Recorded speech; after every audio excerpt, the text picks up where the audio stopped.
choose one or two of these ideas, which would you prioritize? Come on, don't be shy. Let me tell you how it goes. We come to the creation station and we ideate. We come up with lots of terrible ideas, some good ones, and one or two great ones.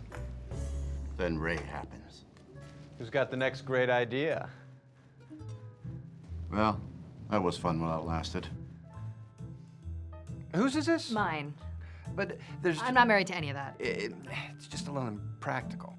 And trust me, we had some killer ideas about new products, services, workflows. But I've played this game before. You know, it's just it's not something that's practical. Did I say that already? Because it's interesting. I like it, but, you know, what are you gonna do? Not that.